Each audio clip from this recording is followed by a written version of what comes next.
Ya, jadi anak pun juga punya kewajiban, karena di situ pemakai umumnya ayat wal takum minkum ummatun yad'una bil khairi wa ya'muruna bil ma'rufi wa yanhauna 'anil munkar. Jadi sesama muslim kita harus ada kontrol sosial, saling amar ma'ruf nahi munkar, saling mengingatkan kalau ada yang melanggar. Semuanya, termasuk anak mengingatkan orang tua yang nggak sholat tetap diingatkan, cumanya caranya jelas berbeda, etikanya berbeda. Kalau orang tua punya anak nggak sholat, nah ini sudah asar, kamu nggak sholat tak juwewer nanti, boleh. Tapi anak nggak boleh ngomong, Pak itu sudah asar ngopi terus ngomong tak slowen pik, itu nggak boleh. Ini salah etika, salah cara lah itu. Tetap diingatkan tapi dengan cara yang terbaik dan halus, sekiranya tidak menyinggung. Begitu. Ya. Moga Pak Haji. Assalamualaikum warahmatullahi wabarakatuh. Waalaikumsalam. Maaf saya nanya di luar. Oke, monggo. Kita tahu bahwa banyak sekarang itu duda dan janda. Ya. Terawih. Jamu. Bagaimana hukumnya itu kalau nikah siri itu yang jelas itu? Kenapa di samping itu kenapa kebanyakan apa itu KUA itu melarang keras nikah siri? Iya. Itu aja dulu. Assalamualaikum warahmatullahi wabarakatuh. Waalaikumsalam. Ya. Baik. Saya 3 hari yang lalu didatangi orang untuk menikahkan siri juga. Tapi saya nggak mau juga. Sekarang hukumnya nikah siri itu bagaimana? Jadi harus kita paham, nikah siri itu yang dimaksud itu adalah nikah yang tidak dicatatkan di pemerintah, yaitu KUA. Itu sah saja. Kenapa? Kakek-kakek kita zaman dahulu, zaman Belanda itu semuanya nggak ada yang dicatat, ya sah semuanya. Cumanya sekarang kan berbeda. Jadi kalau zaman sekarang pemerintah itu ingin menertibkan dan ingin mengurangi dampak kerugian daripada nikah siri. Secara pandangan agama saya mengatakan sah. Tapi di situ kok sah, kenapa pemerintah melarang? Karena pemerintah punya wewenang. Kalau dalam kaidah usul fikih di situ tasarruful imam manut bil maslahah. Pemerintah wajib menjadikan rakyatnya maslahat, artinya rakyatnya nggak terugikan. Jadi makanya pemerintah melarang nikah siri. Bahkan ada rencana undang-undang sejak dulu digodok belum matang-matang sampai sekarang. Apa? Rencana pidana bagi yang menikahkan siri atau yang menikah siri. Cumanya ini belum berani, belum disahkan. Nah, kenapa seperti itu? Pertama, karena kalau nikah siri ini nanti wanita yang dirugikan. Kan nikah siri nggak ada surat nikah. Kalau cerai nggak ada surat cerai. Nanti laki-lakinya bosan sedikit, tinggal lari.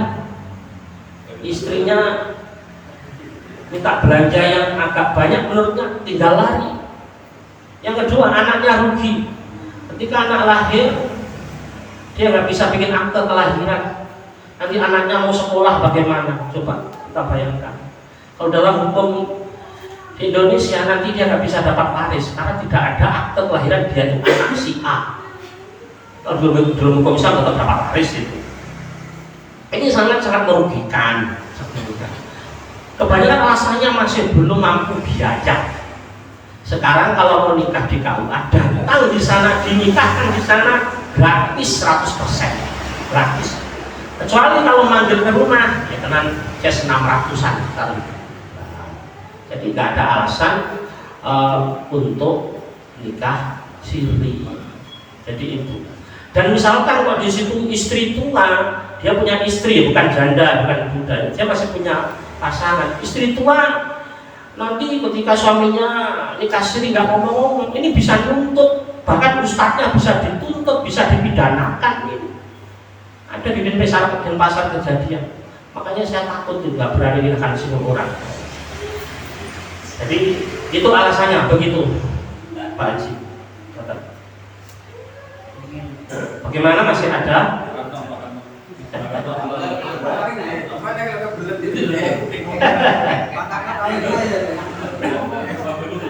Assalamualaikum warahmatullahi wabarakatuh. Waalaikumsalam. Nah, kalau masalah ini nanti minggu depan, Pak. Kalau yang sekarang yang ingin saya tanyakan mengenai muamalah, apa batasan-batasan yang dimaksud dengan jual beli di dalam masjid ya? Ya. Itu maksudnya itu akadnya atau barangnya atau pembayarannya atau yang lainnya, kategori apa yang batasan-batasan yang tidak diperbolehkan untuk di dalam hal kita muamalah. Ya. Baik. Waalaikumsalam. Kalau mazhab Syafi'i, larangan hadis tentang jual beli di dalam masjid nggak sampai haram, makruh dalam mazhab Syafi'i.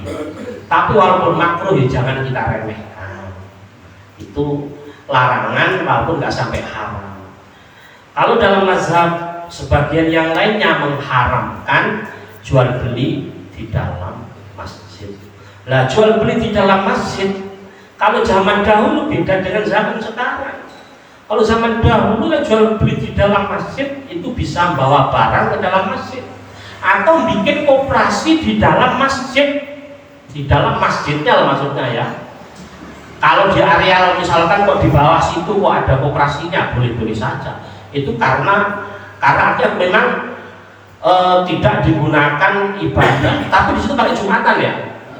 Oh berarti nggak bisa kalau pakai, tak pikir buat parkir aja. Kalau pakai itu, nah. Jadi kalau di dalam masjid itu seperti itu. Termasuk ulama mengatakan transaksinya di dalam masjid, nanti kok bayarnya di luar tetap itu masuk jual beli di dalam masjid. Nanti temennya, aku anu ya, ini mau pulsa 50.000 misalkan. Nanti bayarnya diantar ke rumahnya, itu juga masuk jual beli di dalam masjid. Yang paling banyak terjadi adalah pas hari Jumat ketika khotib di situ sedang khutbah, ada orang main HP. Ternyata dia sedang transaksi jual beli online.